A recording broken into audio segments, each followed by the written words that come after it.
በመንፈስ ሙላኝ እንደገና ሙላኝ እንደገና አሁንም እንደገና ሙላኝ እንደገና እፈልግሃለሁ እንደገና ሙላኝ እንደገና እኔ አልጠገብኩህም እንደገና ሙላኝ እንደገና በመንፈስ ሙላኝ እንደገና ሙላኝ እንደገና እፈልግሃለሁ እንደገና ሙላኝ እንደገና እኔ መች ጠገብኩ እንደገና ሙላኝ እንደገና ውድ የጌታ ወገኖች በተለያየ ቦታ ሆናችሁ ይህንን ፕሮግራማችንን የምትከታተሉ ሁሉ የእግዚአብሔርን ጸጋና ሰላም እመኝላችኋለሁ። ትናንትና የጀመርነው በቀን 1 ማለት ነው በመንፈስህ ሙላኝ በሚል ዋና ርዕስ 6 ተከታታይ መልእክቶች በቃና ዘገሊላ ሰርግ ላይ ጌታ ኢየሱስ ጋኖቹን ውሃ ሙሏቸው ብሎ የሰጠውን ቀላል ትእዛዝ በመመልከት ነበር። ጌታ ኢየሱስ ባዶ የሆኑ ዕቃዎችን እንዴት እንደሚሞላ፣ ተራውን ነገር ወደ ድንቅ ነገር እንዴት እንደሚለውጥና እኛም ለሌሎች እንድንተርፍ እንድንፈስ እንዴት እንደሚጠራን አይተናል። ማርያምም የሌሎችን ፍላጎት ወደ ኢየሱስ በማምጣት እንደ አማላጅነት ያላትን ሚና ተመልክተናል። ዛሬ ደግሞ በመጽሐፍ ቅዱስ ውስጥ ከሚገኙት እጅግ ግሩምና ኃይለኛ የሆኑ የመንፈስ ቅዱስ ምሳሌዎች አንዱን እንመለከታለን። በቀን 2 ማለት ነው። ይኸውም የህይወት ውሃ ወይንም ሕያው ውሃ የሚለውን ነው። መሪ ጥቅሳችን የተወሰደው ከዮሐንስ 7 ከ37 እስከ 39 ያለውን ነው። በጌታ ስም አነበዋለሁ። ዮሐንስ 7 ከ37 እስከ 39 ከበዓሉም በታላቁ በኋለኛው ቀን ኢየሱስ ቆሞ ማንም የተጠማ ቢኖር ወደ እኔ ይምጣና ይጠጣ፣ በእኔ የሚያምን መጽሐፍ እንዳለ የሕይወት ውሃ ወንዝ ከሆዱ ይፈልቃል ብሎ ጮኸ። ይህን ግን በእርሱ የሚያምኑ ሊቀበሉት ስላላቸው ስለ መንፈስ ተናገረ። ኢየሱስ ገና ስላልከበረ መንፈስ ገና አልወረደም ነበርና ይላል። እንጸልይ። ቅዱስና ኃያል ሕያው የሆንክ የዘላለም አምላክ እግዚአብሔር ሆይ በጌታ በኢየሱስ ክርስቶስ ስም ወደ ጸጋ ዙፋን እንቀርባለን። እግዚአብሔር አምላክ እጅግ አድርጌ አመሰግናለሁ። እንደገና ደግሞ ሕያው ስለሆነው ቃልህ፣ ስለሚያበረታው፣ ስለሚፈውሰው፣ ስለሚለውጠው፣ ስለሚያድነው እነሆ ይህ ሕያው የሆነው ቃልህ እግዚአብሔር ሆይ አመሰግናለሁ።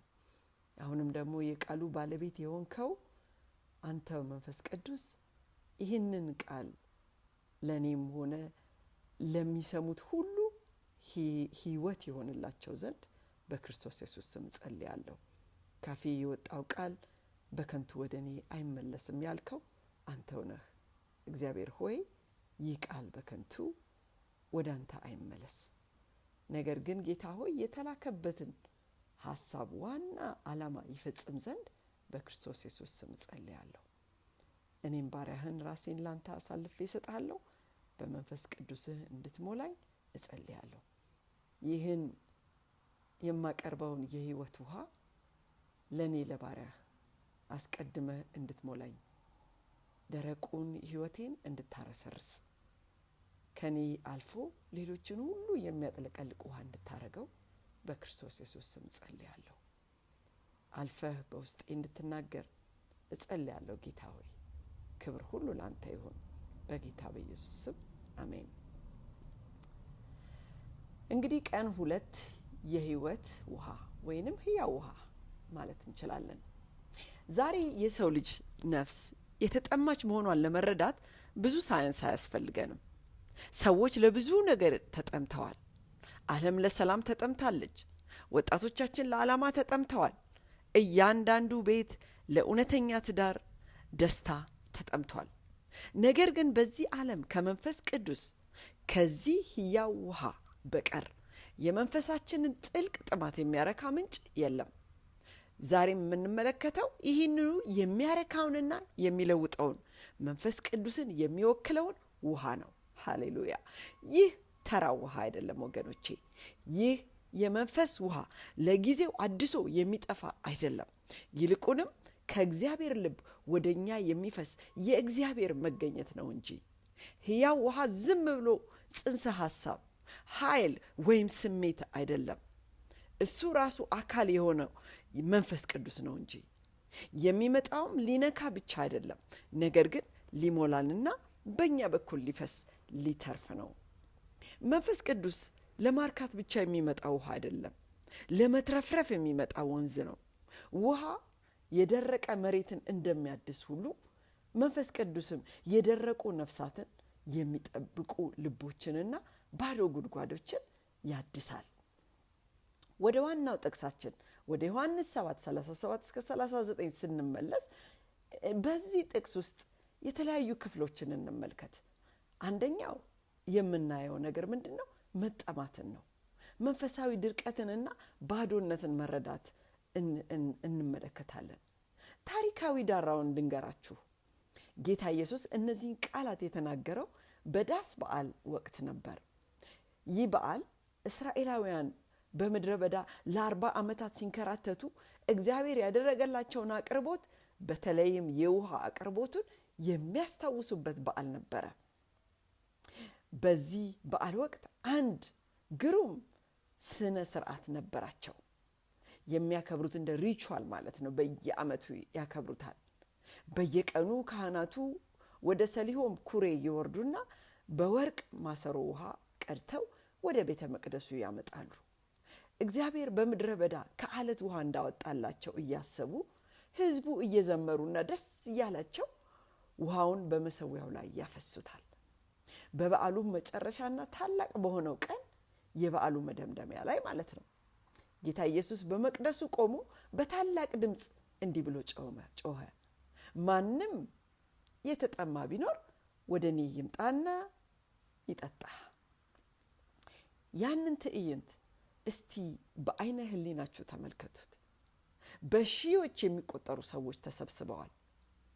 ስነ ስርዓቱ እየተከናወነ ነው። ውሃው እየፈሰሰ ነው። ኢየሱስም በህዝቡ መካከል ጮኸ፣ እናንተ ባለፈው ዘመን ከአለት ስለወጣ ውሃ እያከበራችሁ ነው፣ እኔ ግን ሕያው አለት ነኝ፣ የውሃ አለት ነኝ፣ ወደ እኔ ኑ እያላቸው ነበረ። ግብዣውን ልብ በሉ እስቲ። ማንም የተጠማ ብሎ ነው የጀመረው። ይህ ዓለም አቀፋዊ ግብዣ ነው። ብቸኛው መስፈርት መጠማት ብቻ ነው። ትምህርት፣ ደረጃ፣ ፍጹምነት ወይም ሃይማኖታዊ ብቃት አይደለም። ጥማት ብቻ፣ ፍላጎት ብቻ፣ እንዲሞሉ ወይንም እንድትሞይ፣ እንድትሞላ፣ እንድንሞላ የሚጮህ ባዶነት ብቻ። ጌታ ኢየሱስ ጥልቅ ፍላጎታችንን ለይቶ አውቆታል። እሱም መንፈሳዊ ጥማት ነው ወገኖቼ። እያንዳንዱ የሰው ልጅ በመንፈስ የተጠማ ነው። ያንን ጥማት በብዙ ነገሮች ለማርካት እንሞክራለን።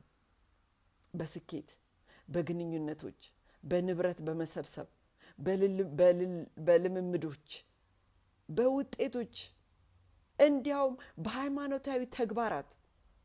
ነገር ግን ምንም ሊያረካን አይችልም። አሁንም እንደተጠማነን፣ አሁንም ባዶነን፣ አሁንም ለበለጠ ነገር እንታገላለን፣ እንናፍቃለን። ወገኖቼ ብዙዎቻችን ቤተ ክርስቲያን እንሄዳለን ወይንም በተለያዩ አገልግሎቶች ውስጥ እንሳተፋለን። ነገር ግን ጥልቅ የሆነና ያልተነገረ ድርቀት ተሸክመን እንጓዛለን። ከባዶ ጉድጓዶች ለመጠጣት እንሞክራለን። ከግንኙነት ባዶ ጉድጓዶች፣ ከዝና ባዶ ጉድጓዶች፣ ከሃይማኖታዊ ልማድ ባዶ ጉድጓዶች። ኤርምያስ 2:13 ይህንን ፍጹም በሆነ መንገድ ይገልጸዋል። ሕዝቤ 2 ክፉ ነገሮችን አድርገዋልና ይላል። የእኔን የሕያው ውሃ ምንጭ ትተውኛል። እኔን የሕያው ውሃ ምንጭ ትተውኛል።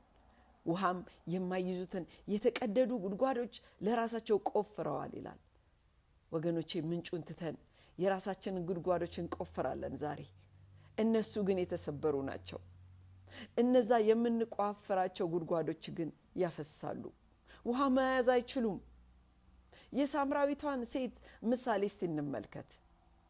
ይህም ጌታ ኢየሱስ ከሕያው ውሃ ጋር ያደረገውን ሌላ ግሩም የሆነ ግንኙነት ያስታውሰናል። ወደ ዮሐንስ 4 እንመልከት እስቲ።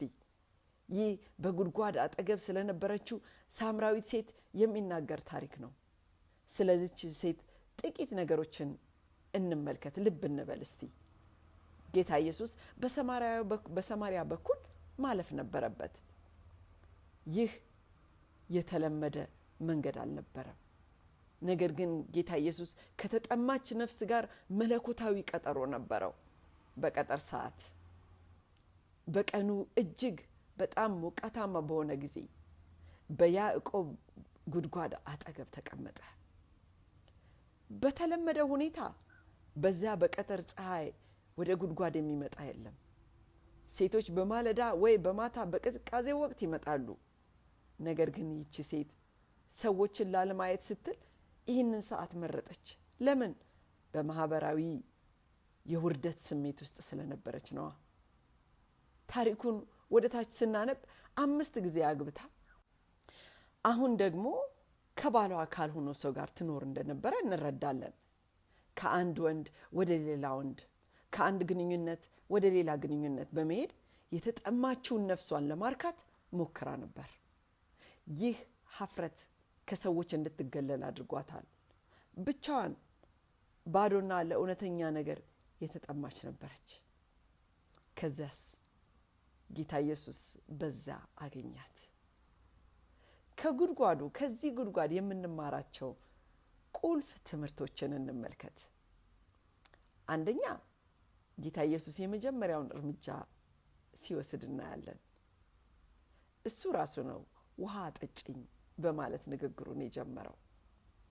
ሊኮንነን ሳይሆን ሕይወትን ሊሰጠን በሀፍረታችንና በተደበቁ ስፍራዎቻችን ውስጥ ጌታ ኢየሱስ ያገኘናል። ሃሌሉያ። ሁለተኛው፣ የእግዚአብሔርን ስጦታ ብታውቂ አላት። ጌታ ኢየሱስ በቁጥር 10 ላይ እንዲህ ይላታል፣ የእግዚአብሔርን ስጦታና ውሃ አጠጭኝ የሚልሽ ማን መሆኑንስ ብታውቂ አንቺ ራስሽ ትለምኚው ነበር፣ የሕይወትም ውሃ ይሰጥሽ ነበር አለ። አያችሁ፣ ጌታ ኢየሱስን ማወቅ ወሳኝ ነው። ምን አላት? ውሃ አጠጭኝ የሚልሽ ማን መሆኑን ብታውቂ አላት። ይህ በጣም ወሳኝ ነው። ብዙ ክርስቲያኖች መንፈስ ቅዱስን እንደ መለኮታዊ አካል ሳይሆን እንደ ልማድ ስለሚመለከቱት ድርቀት ይሰማቸዋል። ስለ እርሱ ያውቃሉ፣ ግን እርሱን አያውቁትም። በአንድ ጊዜ በጠጡት ውሃ ለዘላለም እስከ ሕይወታቸው መጨረሻ ድረስ መኖርን ተለማምደውታል። ሶስተኛው፣ ሕያው ውሃ ያነጻል። ዘካርያስ 13:1 ላይ እንደሚለው ከኃጢአትና ከርኩሰት የሚያነጻ ምንጭ ይከፈታል ይላል። መንፈስ ቅዱስ ስለ ኃጢአት የሚወቅሰን ሊኮንነን ሳይሆን ወደ ንስሐ ወደ ፈውስ ሊመራን ነው። አጥቦ ያነጻናል። ዛሬ ወገኖቼ ተጠምታችኋል? ከተሰበሩ ጉድጓዶች፣ ከሚያፈሱ ጉድጓዶች እየጠጣችሁ ይሆን? ነፍሳችሁን በእውነት ሊያረኩ በማይችሉ ነገሮች ለማርካት እየሞከራችሁ ይሆን? ጌታ ኢየሱስ ቆሞ ወደ እኔና ወደ እናንተ ይጮሃል። ወደ እኔ ኑና ጠጡ ይለናል። ይህንን የሕይወት ውሃ ጠጡ፣ ተመልሶ የማያስጠማንን የሕይወት ውሃ ጠጡ ይለናል።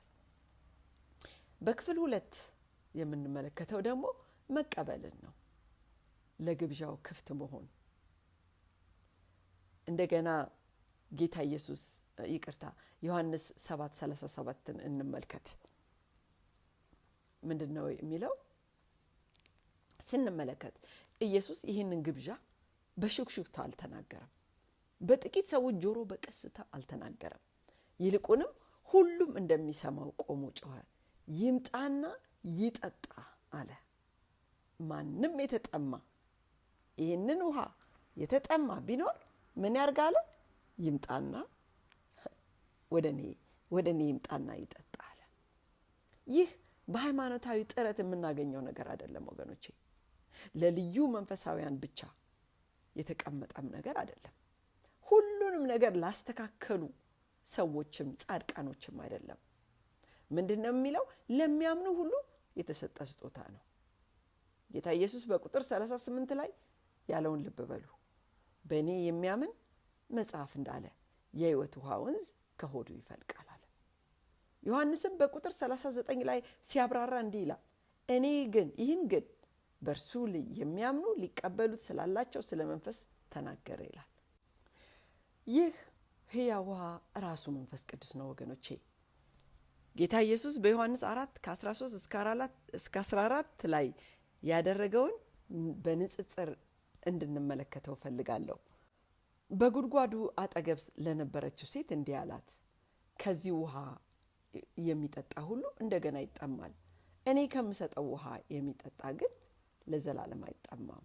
እኔ የምሰጠው ውሃ በእርሱ ውስጥ ለዘላለም ሕይወት የሚፈልቅ የውሃ ምንጭ ይሆናል ይላል። ሁለት አይነት ውሃ አለ። አንደኛው ውሃ ስጋዊ ውሃ ነው። እንጠጣዋለን፣ ላፍታ እንረካለን። ግን ጥማቱ ተመልሶ ይመጣል። ይህ ዓለም እንደሚያቀርበው ነገር ሁሉ ነው። ሌሎች ነገሮች ሁሉ ጊዜያዊ እርካታን፣ ጊዜያዊ እረፍትን፣ ግን ባዶነቱ ተመልሶ ይመጣል። አንዳንድ ጊዜ ገርሟችሁ አያውቅም? ጥግብ በብላችሁ በልታችሁ እንደው ሁለተኛ ምግብ የሚባል ነገር አያሳየኝ ብላችሁ እንደገና ምናልባት ከትንሽ ሰዓታቶች በኋላ ተመልሳችሁ ይርቧችኋል። ውሃም ጥግብ ብለን ጠጥተን እንደገና ተመልሰን ውሃ ይጠማናል። ያ እንግዲህ ስጋዊ ውሃ ነው። ሌላ ሁለተኛ ነው ደግሞ ምንድነው? ሕያው ውሃ ነው። የሕይወት ውሃ ትጠጡታላችሁ፣ እንጠጣዋለን። በእኔና በእናንተ ውስጥ ያለማቋረጥ የሚፈልቅ የሚፈስና የሚያረካ ምንጭ ይሆናል። ይህ የሆነው ዳግመኛ መጠጣት ስለማያስፈልገን ሳይሆን ምንጩ አሁን በውስጣችን ሆኖ ሁል ጊዜ ስለሚፈስ ነው። ይህ ሕያው ውሃ ተንቀሳቃሽና ንቁ ነው። ይህ ማለት የረጋ ውሃ አይደለም። ይፈሳል፣ ይንቀሳቀሳል። በነፍሳችን ውስጥ የሞቱ ቦታዎችን ያድሳል። የተሰበረውን ነፍስ ያነቃቃል። መንፈስ በሚፈስበት ቦታ የሞቱ ነገሮችን ሕያው ይሆናሉ። ይህ ሕያው ውሃ በጥልቅ ያረካል። በዚህ ምድር ላይ ያለ ምንም ነገር ስልጣን ሆነ ውጤት ወይንም ዝነኝነት በውስጣችን ያለውን ጥልቅ ህመም ሊፈውስ፣ በውስጣችን ያለውን ጥልቅ ጥማት ሊያረካ አይችልም። የሱ መገኘት ብቻ ነው ወገኖቼ ነፍሳችንን ጥማታችንን የሚያረካው። መንፈስ ብቻ ነው በልባችን ውስጥ ያለውን የእግዚአብሔርን ባዶ ቦታ የሚሞላው። ይህ ሕያው ውሃ ስጦታ እንጂ በስራችን የሚገኝ አይደለም። ቁጥር 14 ላይ እኔ የምሰጠው ውሃ ይላል። እኔ የምሰጠው ውሃ ኢሳይያስ 55:1 ይህንን እንደዚሁ ያስተጋባል። እናንተ የተጠማችሁ ሁሉ ወደ ውሃ ኑ፣ ብር የሌላችሁ ኑና ግዙ ብሉም። አያችሁ ይላል። በነፃ ነው። ይህ ጸጋ ነው። እኔና እናንተ በእምነት ብቻ የምንቀበለው ነው። ወገኖቼ ይህንን ስጦታ ተቀብላችኋል? ወደ ኢየሱስ ወደ ጌታ ኢየሱስ መጥታችሁ በመንፈስ እንዲሞላችሁ ጠይቃችሁታል? ሉቃስ 11:13 እንዲህ ይላል፣ እናንተ ክፉዎች ሆናችሁ ለልጆቻችሁ መልካም ስጦታን መስጠት ካወቃችሁ የሰማያዊ አባታችሁ ለሚለምኑት መንፈስ ቅዱስን እንዴት አብልጦ አይሰጣቸውም ይላል። ክፍል 3 በጥልቀት መግባትን ያሳያል። ያ ጥቅስ እንግዲህ ዋናው መሪ ጥቅሳችን ለፍሰቱ ራስን መስጠት ያስፈልጋል። አሁን ይህ ሕያው ውሃ እንዴት እንደሚፈስ የሚያሳይ ትንቢታዊ ምሳሌዎችን እንመልከት። ወደ ሕዝቅኤል 47 ስንመለስ ምን ይላል? ይህ ሕዝቅኤል ከቤተ መቅደሱ ስለሚወጣው ውሃ ያየው ራእይ ነው። በዚህ ራእይ ውስጥ ሕዝቅኤል ውሃ ከቤተ መቅደሱ መድረክ ስር ከእግዚአብሔር መገኘት ሲወጣ ያያል። ይህንን ውሃ ሲከተለው ምን እንደሚሆን ልብ እንበል እስቲ። አንደኛ መጀመሪያ እስከ ቁርጭምጭሚት ደረሰ። ውሃው በቀላሉ ሊያልፍ ይችላል። እሱ በቁጥጥር ስር ነው። ይህ የሚያመለክተው ምቹና ልማዳዊ የሆነ የክርስትናን ሕይወት ነው። ለመባረክ ያህል መንፈስ ያለበት ሕይወት ግን ደግሞ ፈታኝ ቻሌንጅ የሌለበት፣ አሁንም ሙሉ በሙሉ በሰው ቁጥጥር እኔና እናንተ በእኛ ቁጥጥር ስር የሆነ። ሁለተኛው ከዚያም እስከ ጉልበት ደረሰ ይለናል። እንግዲህ የመጀመሪያው ቁርጭምጭሚቱ ድረስ የደረሰውን ያየ ነው። አሁን ደግሞ እስከ ጉልበት ድረስ ትንሽ ከፍ ብሏል። እየጠለቀ ነው። የበለጠ ትኩረት ማድረግ ይኖርብናል። አሁንም መራመድ በዚህ ጉልበት ድረስ እስከ ደረሰ ውሃ ውስጥ በደንብ መራመድ እንችላለን። ግን ትንሽ እንቅስቃሴያችንን እየተገዳደረው ነው። ሶስተኛ ከዚያው እስከ ወገብ ደረሰ ይላል። አሁን ነገሩ ቁም ነገር እየያዘ ይመስላል። ውሃው መላ አካላታችንን እየነካው ነው። ወደፊት ለመራመድ መታገል አለብን እስከ ወገብ ድረስ በሚደርስ ውሃ ውስጥ። በመጨረሻ ግን ለመዋኘት የሚያስችል ጥልቅ ውሃ ሲሆን እናያለን። ሊሻገሩት የማይችል ወንዝ ይሆናል። አሁን ሕዝቅኤል መሬቱን መንካት አይችልም። ከእንግዲህ መራመድ አይችልም። ለወንዙ ፍሰት ግን እጁን ቶታሊ ሙሉ ለሙሉ መስጠት አለበት። ወንዙ እየወሰደው ነው። ከእንግዲህ ሕዝቅኤል የራሱ የሆነ ኮንትሮል ስልጣን የለውም። በዚህ ነገር ሙሉ ለሙሉ መገዛት አለበት። ይህ በቁርጭምጭሚት ደረጃ ባለው ክርስትናና በጥልቅ ውሃ እምነት መካከል ያለው ልዩነት ነው። ብዙ ክርስቲያኖች ቁርጭምጭሚታችን በሚደርስ ውሃ ውስጥ መቆየት እንፈልጋለን። በሰንበቱ በእሁዱ ቤተ ክርስቲያን ደስ እንዲለን ያህል መንፈስን እንፈልጋለን። ቤተ ክርስቲያን እንሄዳለን፣ መንፈስን እንፈልጋለን። ነገር ግን በሳምንቱ ቀናቶች ቁጥጥራችን እስከምናጣ ድረስ በፍጹም ያንን ኮንትሮል የማድረጋችን ስሜት መልቀቅ አንፈልግም። መባረክ እንፈልጋለን እንጂ እጃችንን መስጠት አንፈልግም። ነገር ግን ሕዝቅኤል ወደ ጥልቁ ውሃ ሲገባ ምን እንደሆነ እንመልከት። ቁጥር 8 እና 9 እንዲህ ይላል።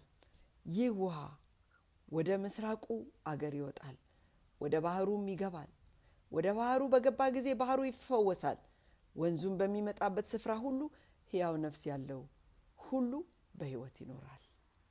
ወንዙ በሚሄድበት ስፍራ ሁሉ ነገር ሁሉ በሕይወት ይኖራል ይላል። ወንዙ በሚፈስበት ቦታ ሁሉ ሕይወት ይኖራል፣ ሕይወት ይመጣል። የሙት ባህር በምድር ላይ እጅግ ጸጥ ያለ ሕይወት የሌለው ባህር፣ ያ እንኳን ባህር ይፈወሳል። በዛ በሙት ባህር ውስጥ ማንኛውም እንቅስቃሴ ማንኛውም ሕይወት አይኖርም። ነገር ግን በዛ ውስጥ እንኳን ይህ ውሃ ሲነካው አሶች ይኖራሉ፣ ዛፎች ይበቅላሉ፣ ሁሉ ነገር ይለመልማል። ለጥልቁ የመንፈስ ውሃ እጃችንን ስንሰጥ ወገኖቼ፣ እሱ እንዲመራን ስንፈቅድለት፣ ሁሉን ነገር ለመቆጣጠር መሞከራችንን ስንተው፣ በእርሱ ፍሰት ስንታመን፣ በሄድንበት ቦታ ሁሉ ሕይወት ይፈልቃል። በማቴዎስ 14 ላይ ጴጥሮስ በውሃ ላይ ሲራመድ እስቲ እንመልከት። እናስበው። አይኑ በጌታ ኢየሱስ ላይ እስካደረገ ድረስ የማይቻለውን ተራመደ። እሱ በቁመት ሊያልቀው በሚችል ውሃ ላይ ነበረ። ነገር ግን በጌታ ኢየሱስ ቃል ተደገፈ። በጥልቅ መግባት የኔና የእናንተን ቁጥጥር እና ምቾት መተውን ይጠይቃል። እምነትን ይጠይቃል። እጅ መስጠትን ይጠይቃል። ዛሬ ጥልቀት ጠልቀን ለመግባት ምን ያህል ፈቃደኛ ነን? ቁጥጥራችንን ሁሉን ነገር ከኛ ስር አንደር ኮንትሮል ማድረጋችንን ትተን በመንፈስ ፍሰት ለመመራት ምን ያህል ፈቃደኞች ነን? ወይስ ምቹና በቁጥጥራችን ስር በሆነው በቁርጭምጭሚት በሚደርስ ውሃ ውስጥ መቆየትን መርጠን ይሆን? ኃይሉ ያለው በጥልቁ ውሃ ውስጥ ነው። ሕይወት ያለው ወገኖቼ በጥልቁ ውሃ ውስጥ ነው። ተአምራት የሚሆነው የሚፈጠረው በጥልቁ ውሃ ውስጥ ነው። ምን ያህል ዛሬ ጠልቀን መሄድ እንፈልጋለን ወገኖቼ? እኔ እፈልጋለሁ፣ የእናንተን ግን አላውቅም። ክፍል 4ን ስንመለከት መትረፍረፍ የውሃ ማጠራቀሚያ ሳይሆን መተላለፊያ መሆን ነው። እንዳናመልጠን የምፈልገው ቁልፍ እውነት ይህ ነው ወገኖቼ። ልክ እንደ ትናንትናው መልእክት ነው። እኔና እናንተ የውሃ ማጠራቀሚያ እንድንሆን አልታሰብንም፣ አልተፈጠርንም። ወንዝ እንድንሆን ነው ጌታ የሚፈልገው። እንደገና ዮሐንስ 7:38 ስንመለከት የሕይወት ውሃ ወንዝ ከሆዱ ይፈልቃል ይለናል። ኩሬ አይደለም የምናወራው እዚህ ላይ የምናየው ሐይቅ አይደለም፣ ማጠራቀሚያ አይደለም። ወንዞችን ሁሉ ጊዜ የሚፈሱ ሁሉ ጊዜ የሚንቀሳቀሱ የማይረጉን ወንዞችን ነው የሚያወራው። ጌታ ኢየሱስ ይህንን ስለ መንፈስ ተናግሯል። በመንፈስ ስትሞሉ መባረክ ብቻ ሳይሆን በረከት ትሆናላችሁ ነው መልእክቱ። ሕይወትን መቀበል ብቻ ሳይሆን ሕይወትን ትሰጣላችሁ ነው። ትተርፋላችሁ፣ ትፈሳላችሁ ነው። የሐዋርያት ሥራ 11:8 እንዲህ ይላል፣ መንፈስ ቅዱስ በእናንተ ላይ በወረደ ጊዜ ኃይልን ትቀበላላችሁ፣ ምስክሮቼም ትሆናላችሁ። መጀመሪያ ምን አለ? ትቀበላላችሁ፣ ከዛም ትተርፋላችሁ። መጀመሪያ ትሞላላችሁ፣ ከዛም ለሌሎች ትፈሳላችሁ ነው። በሳምራዊቷ ሴት ላይ የሆነውን ይሄው ነው። ከጌታ ኢየሱስ ጋር ከተገናኘች በኋላ ቁጥር 28 እንዲህ ይላል፣ ሴቲቱም እንስራዋን ትታ ወደ ከተማ ሄደች፣ ለሰዎችም ያደረኩትን ሁሉ የነገረኝን ሰው ኑና እዩ፣ እሱ ክርስቶስ ይሆን አለች ይላል። እንስራዋን ትታ ሄደች። ከእንግዲህ አሮጌው ምንጭ አያስፈልጋትም። ሕያው ውሃውን አግኝታለቻ። ለራሷ ብቻ ልታስቀረው ግን አልቻለችም። አያችሁ፣ ስነ መለኮቷ ያወቀችው ቴዎሎጂዋ፣ ሃይማኖቷ እስኪስተካከል አልጠበቀችም። ሕይወቷ ሙሉ በሙሉ እስኪስተካከል አልጠበቀችም። ብቁ እስክትሆን አልጠበቀችም። ኢየሱስን ካገኘች 5 ደቂቃ ብቻ ቢሆናትም ቀድሞውኑ እየፈሰሰች እየተትረፈረፈች ሄደች። ስትሸሸው ወደ ነበረው ከተማ ሮጣ ሄደችና ወንጌላዊት ሆነች። የመትረፍረፍ ፍሰቷ መላውን ከተማ ቀሰቀሰው። ቁጥር 39 ላይ እንዲህ ይላል፣ ከዛችም ከተማ የሳምራውያን ብዙዎቹ ከሴቲቷ ቃል የተነሳ በርሱ አመኑ ይላል። ሃሌሉያ! አንዲት ሴት አዲስ የተሞላች በሕያው ውሃ የምትፈስ ለከተማዋ መነቃቃትን አመጣች። ለወንዙ ፍሰት ራሳችንን ስንሰጥ የሚሆነው ይህ ነው ወገኖቼ። ልናቆመው አንችልም። ለራሳችን ብቻ ልናከማቸው አንችልም። በዙሪያችን ላለው ሰው ሁሉ ግን ይፈሳል። ይህ መትረፍረፍ በተግባር እንዴት ይሆናል ወገኖቼ? ይህንን እርግጠኛ ነኝ ሁላችንም እንፈልገዋለን። ነገር ግን እንዴት ነው የምንተገብረው? አንደኛው በቃላችን ነው። እንመሰክራለን። ጌታ ኢየሱስ ያደረገልንን እናካፍላለን። እንደ ሴቲቱ ኑና እዩ፣ ቅመሱት እንላለን። ሌላው በአምልኳችን በመንፈስ ስንሞላ ምስጋና በራሱ ይፈርቃል። ሌላው በአገልግሎታችን ሌሎችን የምናገለግልበት የምናገለግለው በግዴታ ሳይሆን በውስጣችን ካለው የእግዚአብሔር ፍቅር መትረፍረፍ የተነሳ ይሆናል። ሌላው በልመናችን፣ በጸሎታችን፣ በምልጃ በቃና እንደነበረችው ማርያም የሌሎችን ፍላጎት አይተን ወደ ኢየሱስ እናመጣለን። ሌላው በባህሪያችን የመንፈስ ፍሬ ይፈሳል። ፍቅር፣ ደስታ፣ ሰላም፣ ትዕግስት፣ ቸርነት፣ በጎነት፣ እምነት፣ የዋህነት፣ ራስን መግዛት ባህሪያችን ይሆናል። ወገኖቼ ውሃውን አምጥተን በለቀቅነው ቁጥር ለአዲሱ ውሃ የሚሆን ቦታ ይፈጠራል። ወንዞች አይረጉም፣ ምክንያቱም ሁል ጊዜ ስለሚፈሱ ነዋ። ስንፈስ እኔና እናንተ ስንትረፈረፍ ሁል ጊዜ ፍረሽ፣ ሁል ጊዜ ትኩስ እንሆናለን። በመጨረሻ ክፍል 5 ኑ ይላል። ያ ግብዣ የዘላለም ግብዣ ነው። በአንድ የመጨረሻ ጥቅስ ሳጠቃልል ወደ ራእይ 22:17 እንድንመለስ እፈልጋለሁ። ይህ በመጽሐፍ ቅዱስ ውስጥ ያለው የመጨረሻ ግብዣና ጥሪ ነው። መንፈሱና ሙሽራይቱ ና ይላሉ። የሚሰማም ና ይበል፣ የተጠማም ይምጣ፣ የወደደም የሕይወትን ውሃ በነፃ ይውሰድ ይላል። ይህ የዘላለም ግብዣ ነው። ለሚከተሉት ነው፣ ለተጠሙት፣ ለፈቃደኞቹ፣ ለተሰበሩትና ብቁ ላልሆኑት ነው። ወደ ምንጭ ከመምጣታችን በፊት እኔና እናንተ ራሳችንን ላስተካክል እያልን ይሆን? አቁሙ ወገኖቼ፣ ይህንን እናቁም። ጌታ ኢየሱስ እንዲህ ይላል፣ እንዳላችሁ ሆናችሁ ነው።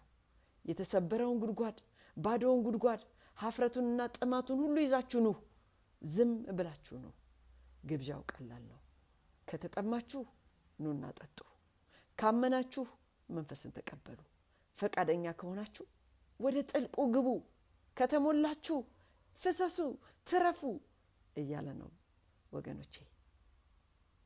ወገኖቼ ዛሬ ተጠምታችኋል? ነፍሳችሁ በተሰበሩ ጉድጓዶች ለማርካት መሞከራችሁን አቁሙ። ከባዶ ጉድጓዶች መጠጣትን እናቁም። የሕይወት ውሃ፣ ይህ የሕያው ውሃ ምንጭ ወደ ሆነው ወደ ጌታ ኢየሱስ እንምጣ። ተቀብላችኋል? ተቀብለናል? አባት በመንፈስ ቅዱስ እንዲሞላችሁ ጠይቃችሁታል? ይህን ጌታ ልክ እንደዛች እንደ ሴቷ በጉድጓዱ አጠገብ እንደተቀመጠችው ሴት ይህንን ውሃ ስጠኝ እንዳለችው በመንፈስ እንዲሞላችሁ ጠይቃችሁ ታውቃላችሁ? ይህንን ስጦታ ሊሰጠን ጌታ ኢየሱስ እየጠበቀ ነው። እስቲ ዛሬ ዝም ብለን እንጠይቀው። እስከምን ድረስስ ጥልቀት ለመግባት ፈቃደኞች ናችሁ ወገኖቼ? በቁርጭምጭሚት በሚደርስ ውሃ እረክታችሁ ይሆን ወይንስ ለማዋኘት ዝግጁ ናችሁ? ዛሬ ቁጥጥራችንን ትተን በመንፈስ ለመሞላት ዝግጆች ነን ወገኖቼ? እየፈሰስን ነው? እየተትረፈረፍን ነው? ወይንስ በረከቱን ለራሳችን ብቻ በመያዝ እንደ ማጠራቀሚያ፣ እንደ ውሃ ማጠራቀሚያ ለመሆን እየሞከርን ነው? ወንዞቹ ይፍሰሱ እስቲ። በውስጣችን ያለው ሕያው ውሃ በዙሪያችን ላለው ሁሉ የሕይወት ምንጭ ይሁን። እንግዲህ በሚቀጥሉት ጥቂት ቀናቶች ሌላውን የመንፈስ ቅዱስ ምልክት እንመለከታለን። ዛሬ ግን የጌታ ኢየሱስ ጩኸትን እንስማ። ማንም የተጠማ ቢኖር ወደ እኔ ይምጣና ይጠጣ። ዛሬ ኑ፣ ዛሬ ተቀበሉ፣ ዛሬ ጥልቅ ግቡ፣ ዛሬ ፍሰሱ። እንጸልይ። ጌታ ይባርካችሁ። ቅዱስና ዘላለማዊ ሆንክ የሰራዊት ጌታ እግዚአብሔር ሆይ በጌታ በኢየሱስ ክርስቶስ ስም እናመሰግንሃለን። ዛሬም ታላቁን ግብዣህን ሰማን። ቆመህ ኑና ጠጡ ብለህ እየጮክልን ስለሆነ እናመሰግንሃለን። እኔና ወገኖቼም ፈቃዳችንን ይዘን መተናል። ተጠምተን እንደነበረ እግዚአብሔር ሆይ ነፍሳችንን ታውቃታለህ። ያንን ጥማታችንን ግን እንነግርሃለን። ነፍሳችንን ውሃ በማይዙ በተሰበሩ ጉድጓዶች ለማርካት ስንሞክር ነበር። ከባዶ ጉድጓዶች ስንጠጣ ነበር። ዛሬ ግን አቤቱ እግዚአብሔር ሆይ የሕይወት ውሃ ምንጭ ወደ ሆንከው ወደ አንተ መጥተናል። የዘላለም አምላክ እግዚአብሔር ሆይ በመንፈስ ቅዱስህ ሙላን። በክርስቶስ ኢየሱስ ስም እንጠይቅሃለን፣ እንለምንሃለን። አሁንም ካንተ እንቀበላለን። ሕያው ውሃ በውስጣችን እንዲፈልቅ የዘላለም ናፍቆታችን ነው። ከልባችን እንደ ወንዝ ይፍሰስ። ጌታ ሆይ ወደ ጥልቁ ውሰደን። ቁርጭምጭሚት በሚደርስ ውሃ መቆየት አንፈልግም። ለብዙ ዓመታት ቆይተናል። መንፈስ ቅዱስን እናውቃለን እያለን ጌታ ሆይ እስከ ቁርጭምጭሚት ባለው ውሃ ረክተናል። ዛሬ ግን ጌታ ሆይ እጃችንን ለመስጠት ዝግጁ ነን። በመንፈስህ ለመመራት ዝግጁ ነን። ጌታ ሆይ እንድንፈስ እርዳን። በረከትን ለራሳችን የምናከማች ማጠራቀሚያዎች መሆን ሰልችቶናል። በሄድንበት ሁሉ ሕይወት የምናመጣ ሰዎች፣ የምናመጣ ወንዞች መሆንን እንፈልጋለን። በክርስቶስ ኢየሱስ ስም በዙሪያችን ያሉትን የተጠሙ ሰዎች ለማርካት ተጠቀምብን። ሕያው ውሃው በእኛ በኩል ለቤተሰቦቻችን፣ ለጓደኞቻችን፣ ለጎረቤቶቻችንና ለከተማችን ይፍሰስ። እንዳለን ሆነን ተጠምተን ተሰብረን ግን ፈቃደኛ ሆነን ወደ አንተ መጥተናል። ጌታ ሆይ ይህንን የሕይወት ውሃ ሙላን። ክብር ሁሉ ላንተ ይሁን በጌታ በኢየሱስ ክርስቶስ ስም አሜን።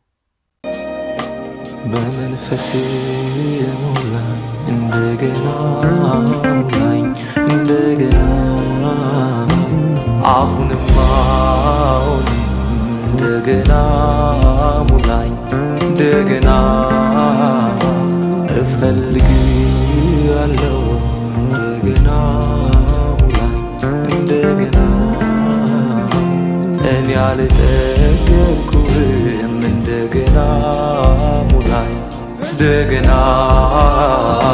በመንፈስ ሙላኝ እንደገና ሙላኝ እንደገና እፈልግሃለሁ እንደገና